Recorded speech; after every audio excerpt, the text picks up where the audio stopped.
welcome to our YouTube channel, the Young and Corporate series. With me today, I have Kwame Agbemenu. Hi, Hello. Kwame. Hi. Hello. Hi. So can you run us through your journey into public policy? Just how did you get to where you are today as a policy manager in a big two?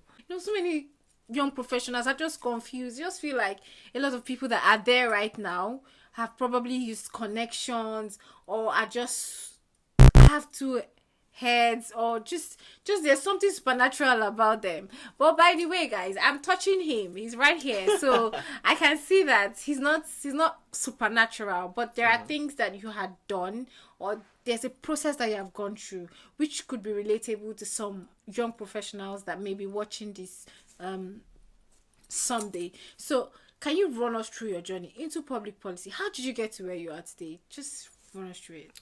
Well, I'll just be brief. And my journey, like everyone else's, has been great. Sometimes, challenges, and you have to pick up yourself and then move on. So for me, it started when I was doing my undergrad studies. I was doing my undergrad in Ghana, one of the schools, universities in the central part of Ghana. I read social studies and economics. Wow. Yeah. Social studies in economics. But I dropped social studies. I dropped economics after my third year in Why? university because the cons is not my thing. Big thing. It was for me. It was very tricky. It was so difficult to comprehend. But I was really doing good in social studies, so I just thought I should continue with social studies. You are good at what you do, and then you can move on. Yeah, Progress. I agree. So public policy, like I started public service whilst in school. So to surprise you to note that I attended a lecture where the lecturer was saying that people were running away from the public sectors and moving to the private sectors. Obviously, people are not being paid well in the public sectors, I agree. and they wanted more money. Yeah. So people don't really have their career in public service, and also they think that they don't want anything in the public service. So I was very curious to understand why people were running away from the private sector to the private sector. But so I wanted to confirm. So I did my internship, one at the private sector and another one at the public sector, just to understand why he made that comment. Surprisingly, I was really impressed with the public sector. So I said, okay, why don't I focus on the public sector? So for me to build that career, I started practicing public policy whilst an undergrad student. So what I did first was to contest for a student position. So we have something called SLC, we have something called the hall president. I went in for the hall president, where I oversaw all the people who were lodging in the halls. So most universities in Ghana, we have halls of residence. So we have somebody who was supposed to lead. But for me, I was serving them. Okay, so I was not leading them, I was serving them. And I was able to influence policies in the university. So what happened was that you attend meetings in that capacity with the vice chancellor and the dean of student affairs, where we discuss issues of students and what policies could best inure to their benefit. So what I do is I take ideas, I take concerns from students, and then if the school wants to implement a harsh policy like people needs to pay bills in the hall, they don't want to pay bills. How do I channel those ones to them so that we don't? That was one of the biggest feats. They wanted to bring the new policy for us to pay bills in the halls of residence, but the halls of residence didn't want that. How do I make that stop? I had to negotiate with the leaders, the vice chancellors, and got down. It was a collaborative effort with the other halls of but I was the president of all the hall presidents. Oh. So I had two positions. That means I represented all the hall presidents during those meetings. You understand? So I take the ideas and channel it. So I was having impact. Public service. I was making sure that grievances were resolved. Then secondly, I think I finished my undergrad, and then like every Ghanaian who does the undergrad, you need to do 1 year in to serve government. So people choose to do Yes. it in private sectors, but I chose to do it in public sector. In Nigeria, that's called NYSC, the Okay. core service. Absolutely, it's called National Service in Ghana. Oh, same thing here. Yeah, and it's for 1 year. Yeah. So I think I'm jumping. Let's move back. I did internships. I did with one at Foreign Affairs. That's, Okay. that's after I have, started with my public service on campus. And even before that, I love community service. So aside leading a hall of residents, I serve my community. That when I was doing my undergrad, I had a non-profit, so where we educate young ones on good menstrual hygiene practices. Menstrual hygiene practices. Absolutely, yeah. That's impressive. Mm-hmm. Tell us more about it. So I worked with medical doctors. So what we do is we go to the communities and we talk to them about how they can practice good menstrual hygiene. And so doctors talk to them, and then when we have money, we distribute sanitary pads for free. We make sure we go to the rural areas where some people use rags, papers for, because they don't have it. Yeah. So we try to reach those people and tell them that it's good to be hygienic. And that project really, really helped us. It got us recognition from the Clinton Foundation in the US. We were invited to attend the Clinton Global Initiative University Conference in Chicago in 2018. Wow. That was a good one. We also had funding from Resolution Project to keep on what we are doing. So it was impactful. I felt that I was giving back to the community. True. All these things, I didn't know they were even built in my CV, because public policy is about public service, okay, and how you are making impact to the community. Yeah. So whilst I was doing my national service, like after your graduation in Ghana, it's compulsory to work for the government for 1 year. So that led me to work with the office of the head of the civil service. Yeah. So at that point, when I started seeing more bigger policies at scale where government is trying to push people to, if you like, implement their policies, sometimes called their manifestos. We supervise those things. And I realized that I needed training in public service just to have bigger impact. To be better. Yeah, so I was thinking about a school where I can have a master's degree, and one of the biggest schools that, after research, I saw was the Blavatnik School of Government at the University of Oxford. So Wow, the University of Oxford. absolutely. Okay. Thank you.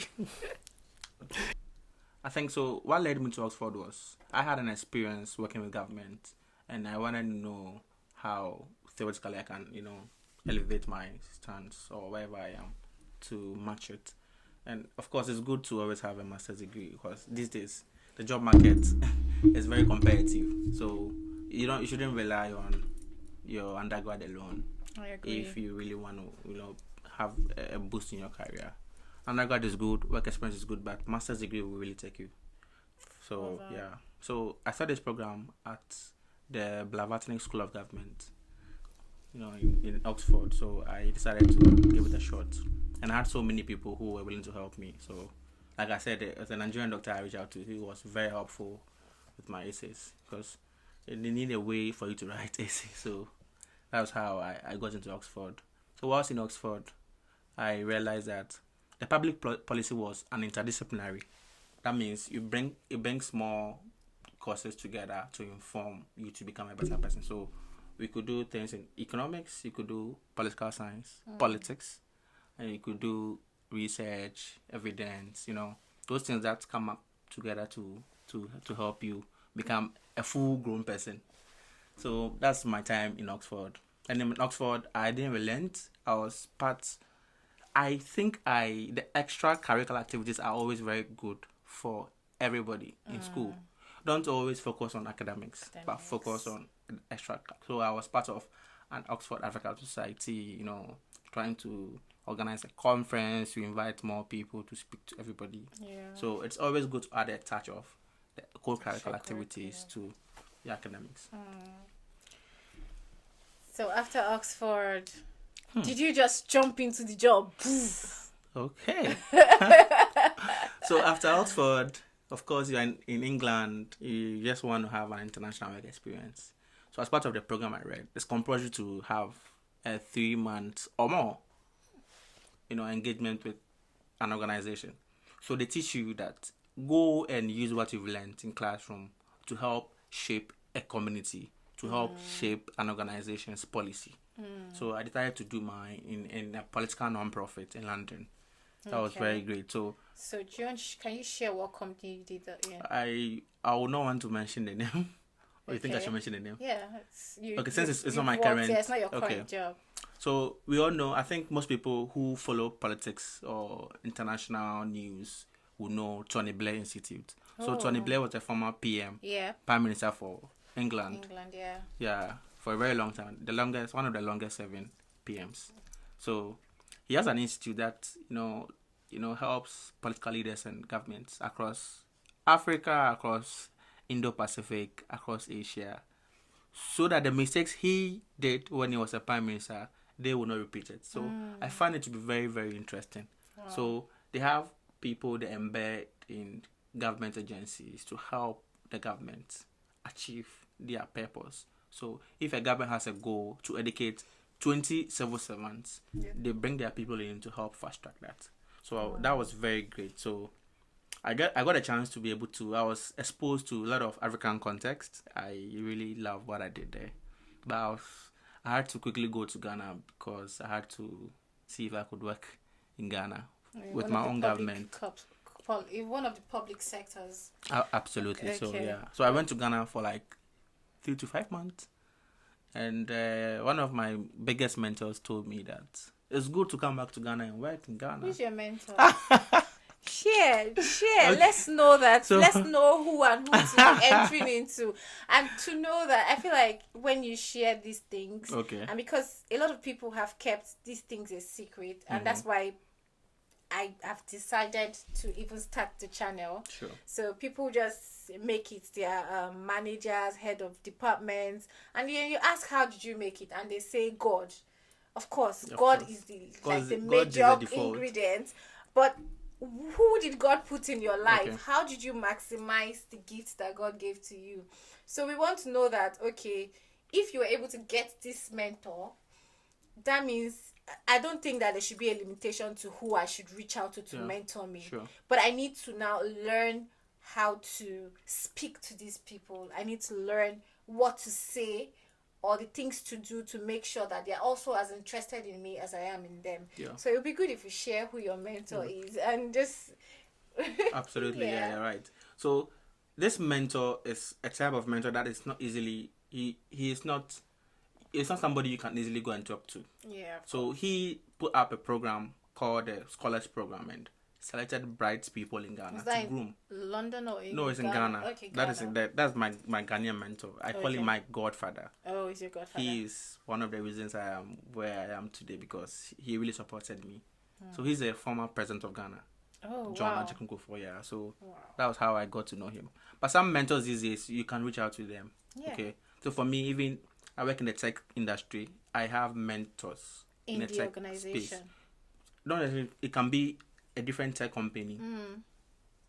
Because by the same industry. So, okay. So just talk to them, reach out to them and tell them that, oh, hey, you like how they've grown from wherever they are and you like to really learn from them. You should go with the mentality to ask about their story. People like to speak about themselves. So when you go using those kind of routes, they are able to listen to you. You might not have everybody responding to you, but don't be discouraged. Reach out to 2-3 people. If they reach out to you, that's great. That's great. Yeah. So your mentor, I call him my godfather. Your godfather is is one of the former presidents of Ghana. Yes. That is mind blowing. Okay, so after 5 months in Ghana, how did you get into this big four tech? I would even say, guys, I would say this is big two tech in the world right now. But let's just keep our lips sealed. So, how did you get into that? Okay. So what I did was when I finished Oxford, I said, okay, I've worked in Ghana, I've schooled in Ghana, I've schooled in England. What I don't have, I worked with the Tony Blair Institute, but what I didn't have to have an extended international work experience. Mm-hmm. Once you've been able to school outside the country, it's ideal that you work in the country or wherever away from home for a while and gather those experiences. And if you want to go back to Ghana or your country, this is Nigeria, you can go back and then improve the system because you can't give what you don't have. So get it from the experienced people. Mm-hmm.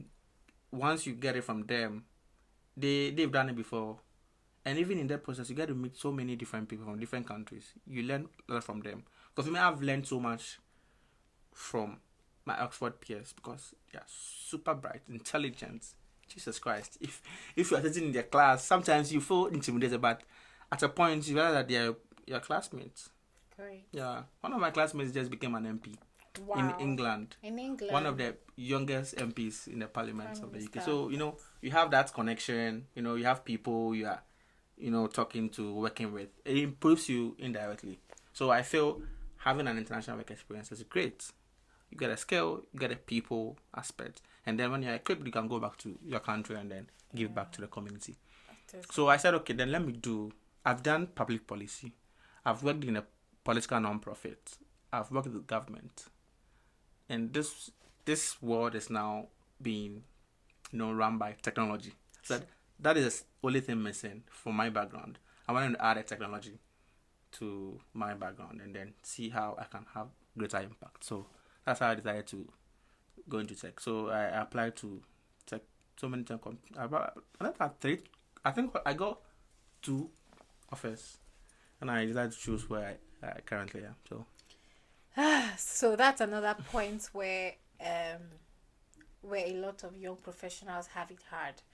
So the problem, it's just like the first one that I stated. The problem is always, how do I enter? How do I go in? Okay. Because I know that once I start, I'll have to keep developing on that spot to grow. Yeah. And then you've run us through internship periods up until even getting into the university. You have tried to develop yourself to be able to get the internship positions. You have given them an offer of a pro bono or service.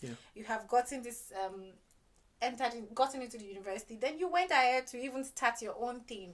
That's the non-profit organization. And it was big enough for you to even take another step to go into public policy. You just kept developing yourself. And that's a very, very, very impressive situation or activity, exercise in a professional's life. So now you've gotten your master's degree, you've gotten all the previous experiences, you were targeting a tech company, and you're not even targeting small tech companies, because the 3 companies that you applied to were like the top tiers in their industries. And how was it like in the interview? I'm not saying that you should tell us the interview questions. What was your motivation? What gave you that confidence? Why did you think that you were good enough to even apply to these companies? And when you got the offer, how was it like? I just, that some people have never felt these things, but I want them to feel all of the inspiration that they need, and to look forward to the feeling or the excitement that comes with getting what you want after you have put in all that effort. So they know that there's actually a joy that comes with it before you start to enjoy the monetary and all the benefits that come with it. So please just share with us. Okay, yeah. So a little caveat here is it's not always been I get a job. Sometimes you get a rejection. So please, when I'm getting the rejections, it's part of life. It's going to strengthen you. Yeah, I'm telling you. Don't let that discourage you at all.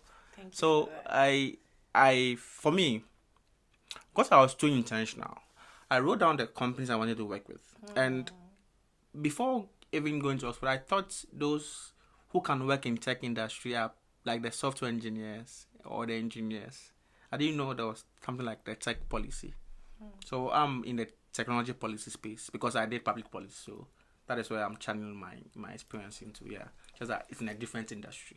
Yeah. So I had to list the companies I want to work. That's how I do. I list them down and look for people who are already working there and start networking with them.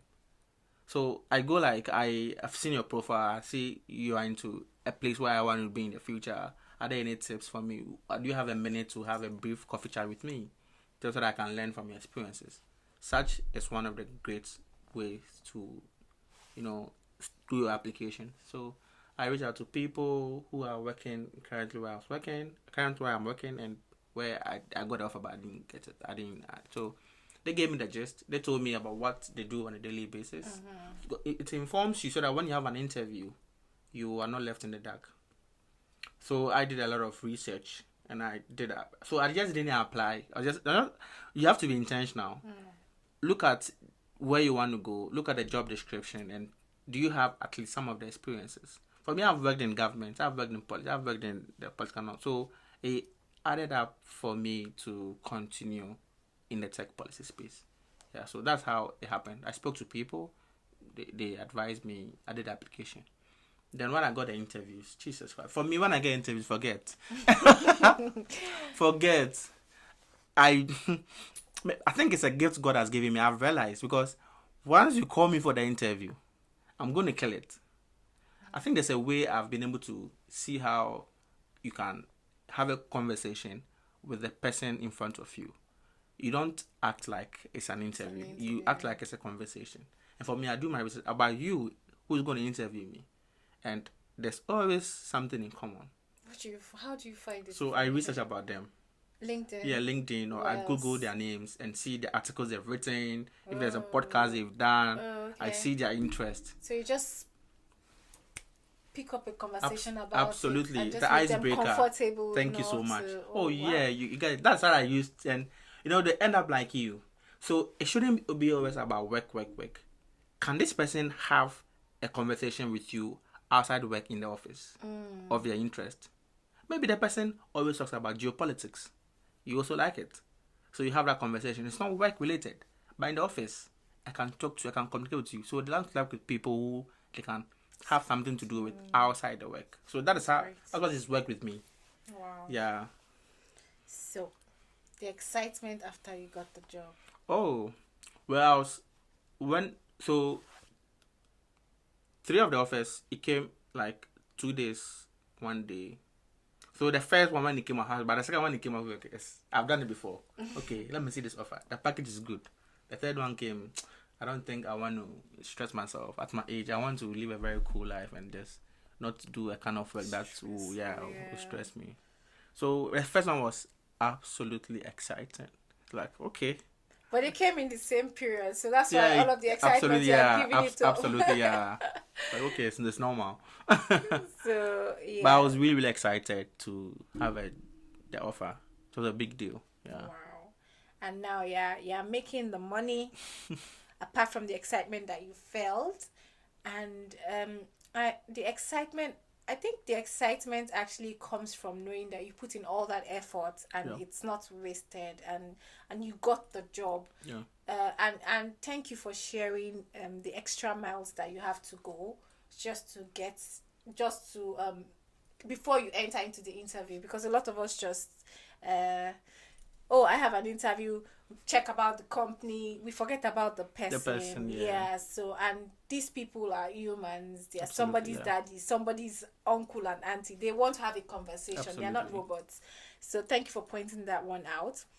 So I'm going to just ask you one question about your day-to-day in a normal day at work, just so that whoever is watching has listened to your story, where you're coming from, and has sort of similar experience and sees that, this could be it, or has thought about it even before this interview.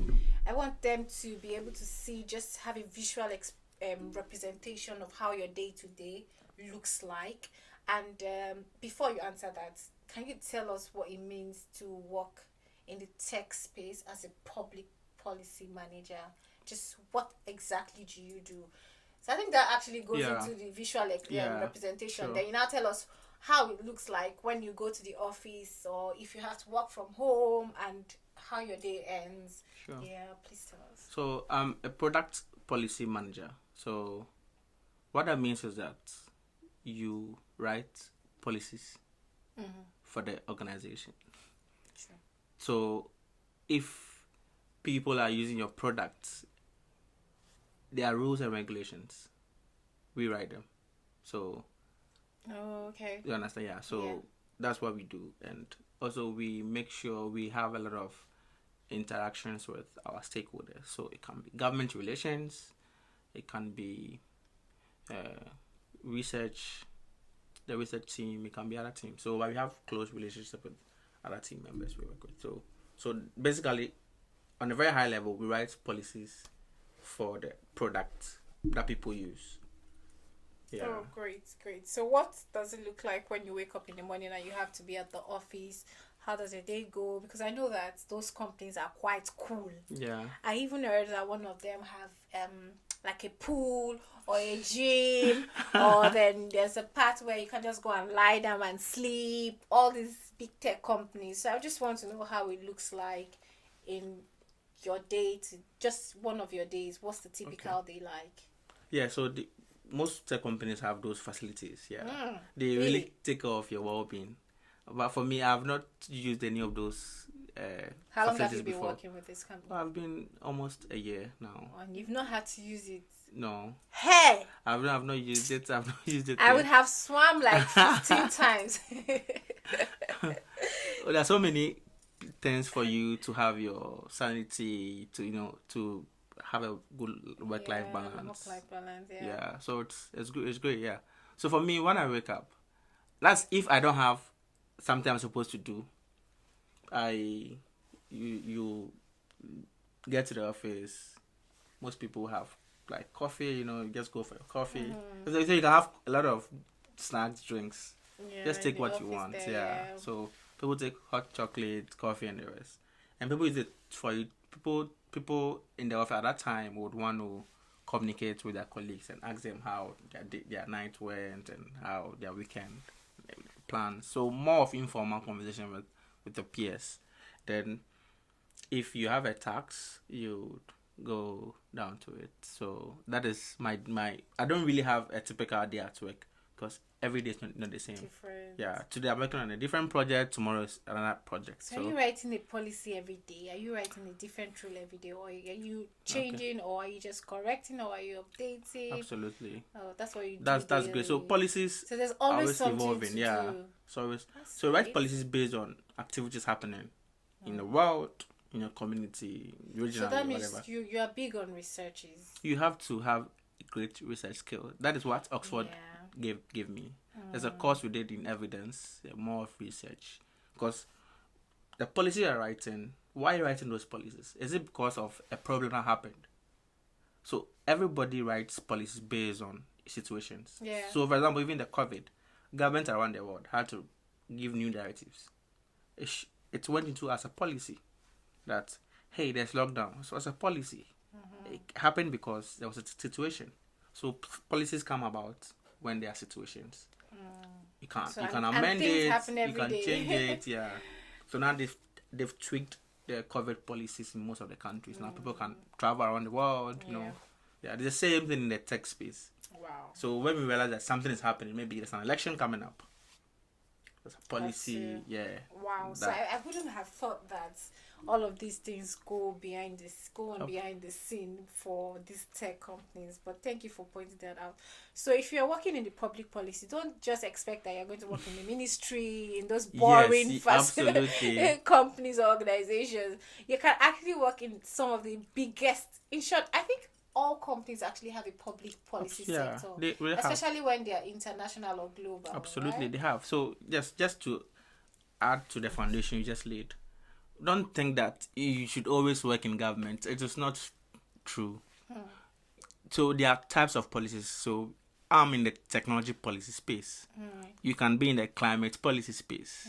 You can be in the environmental policy space, social policy space, a lot of policy space. Wow. So it's like a niche. You should have a niche. So people, climate, what are the policies that are going to really help us achieve this goal? Policies for climate. So there are different policies, like you said, and So you did can you- work in the private sector, public sector, non-profit. So did you have to study tech policy, or you just studied public policy? So I did public policy. That But is now a you're general now- course. you're Yeah, so I'm now focused, specializing on technology okay, policy. specializing on technological policy. Okay, guys. So Kwame's story is a lot. It's very inspirational. First of all, he studied social studies in his undergraduate, and then moved on to Oxford to study public policy. Of course, you can say the society is like is like a connecting factor between those subjects. But a lot of people will give up as Yes. soon as they study social studies, and they just decide, oh, I'm just going to be a teacher. I'm going to teach primary schools.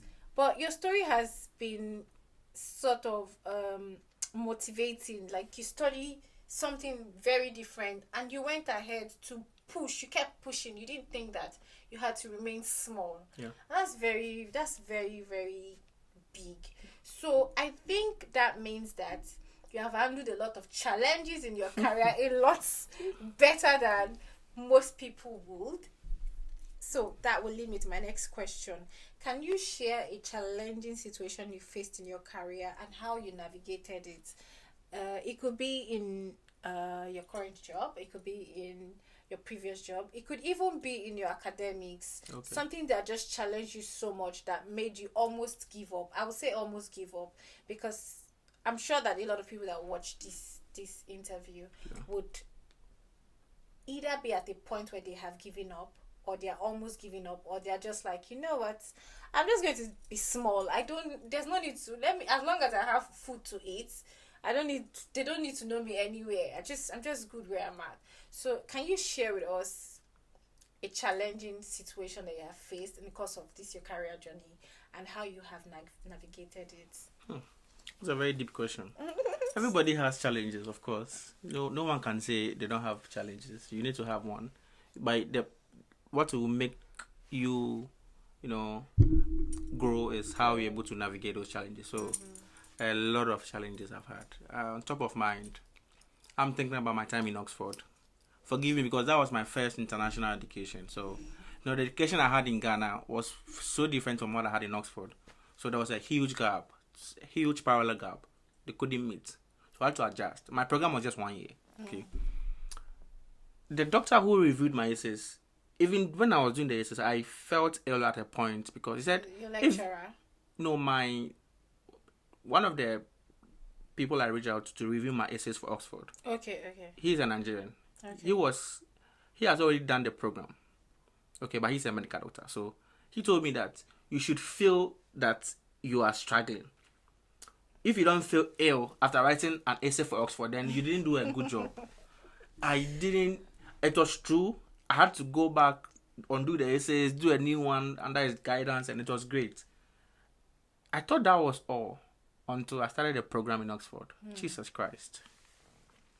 You'll be writing essays every week. So if a term, you are doing like 4 models. They call it models. Some people call it courses. Every week, you're writing an essay on 1 model. So you can imagine how intense it is. And it's not just 2 pages, 3 pages. It's intense. So that was one of the challenges I could know. People have gone through this program.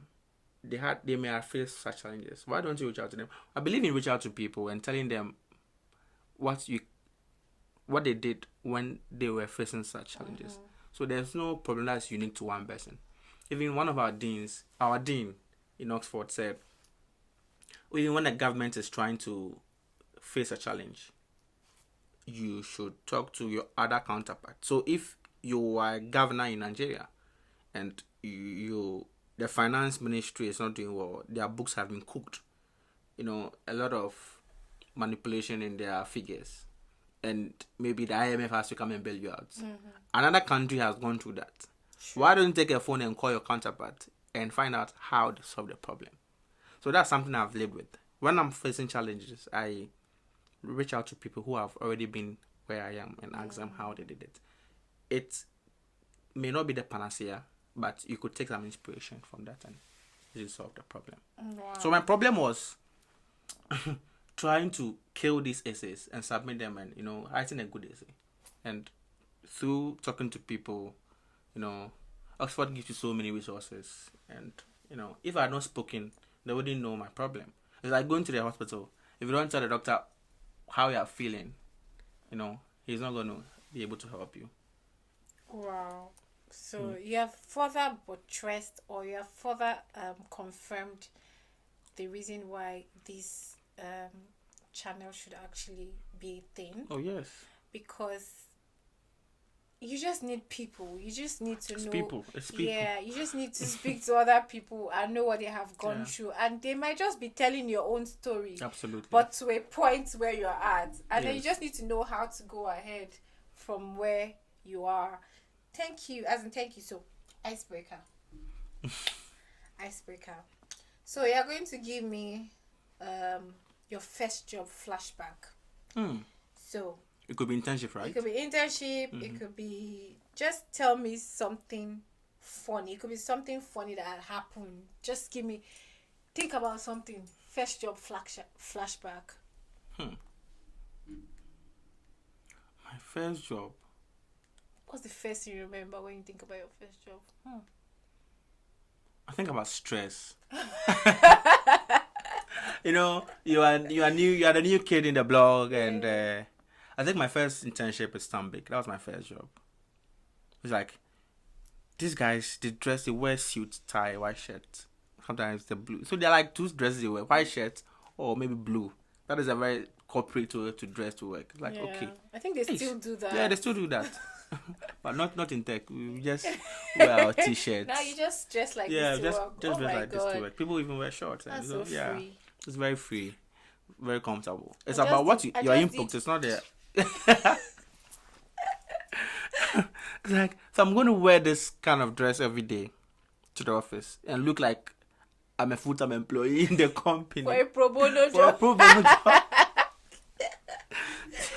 I understood that it was the culture, and because they receive more clients, so they have to be dressing the way they dress. So that was one of the things, because I've been in the university. You wear your jeans and that kind of thing. Like also in the corporate world, it's so different. Wow. So that's like the first thing that you remember. Yeah, The absolutely. stress Like, of trying to adapt. And to I new didn't have a car then in Ghana, so you have to join the public transport, and Jumping. you're in the tie and it's hot. The weather, and you're sweating. The sun. But you have to suffer in your.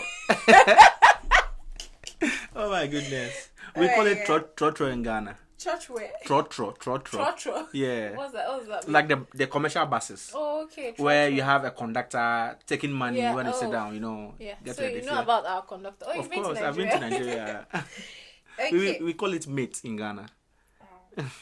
So, tell us your career superpower. Superpower. Yes. For me, What would you say for is your me, it's networking.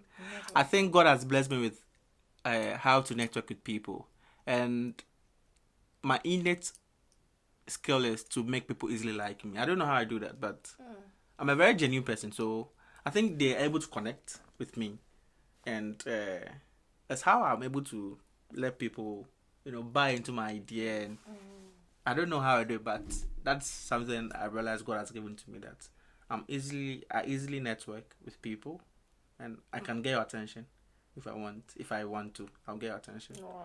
Yeah, and it's helped me with my interviews. So you get the attention of the interviewers. Well, that's what you said. Absolutely, you had yeah. to go research just so that Absolutely, you're yeah. able to harness your networking Absolutely, skill. yeah. That's amazing. And that's a skill everybody should Needs to yeah, have. because But you just said that God gave you. What if God did not? You don't think that God gave me? so some of them have to How work, do I some of them you have build to it? build it. But God has given us the brain, but He didn't put the knowledge in our head. We have to learn it. So upon that's learning this, deep. when you realize, okay, this is what I'm really good at, it comes to you naturally. It comes to you easily. You don't put in so much effort in doing it. That is talent. But sometimes you have to, if you don't work at it, how will you know that I do this thing effortlessly, seamlessly?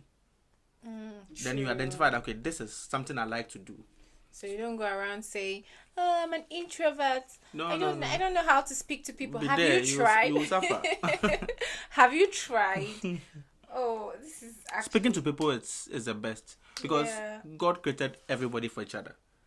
how would it feel like you are living alone in a house, not talking to people? It's going to be so awkward. Yeah. So people are placed for a reason. Talk to them. God will not calm down and help Fix you. it. He's going to fix it through somebody. Wow. So you should have that good relationship with that person or whoever in the community. Should be nice to people, and So people are here for a reason. It's for them to help each other. Yeah. Thank you so much, Kwame.